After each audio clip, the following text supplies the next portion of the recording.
Well, resorts are urging their guests to stay within boundaries after the Utah Avalanche Center issued a high danger warning across the Wasatch Front.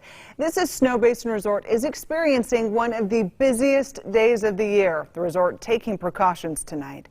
ABC4 Northern Utah correspondent Jordan Verdadero reports. Ski Patrol at Snowbasin's been doing avalanche reduction all morning, like putting signs up like this around the resort. It's been a busy day for Ski Patrol at Snowbasin in Huntsville. Hans Yelda says they've been out since 7 a.m. We go out and we'll use explosives to test the snow and make sure that it's safe for everybody to go out and have a really good time. Yelda says there are hundreds of potential avalanche zones just on the resort and is urging people to stay away from the backcountry. When we're doing avalanche reduction, sometimes we're open and we have gated terrain. Yelda says it's important for guests to stay away from closed off areas and follow the signs. It's closed either because it has an avalanche hazard, it's because we're actively trying to use explosives to open it to people to make it safe so that they can have a good time. And by the Black Diamond Trails, you should be on alert.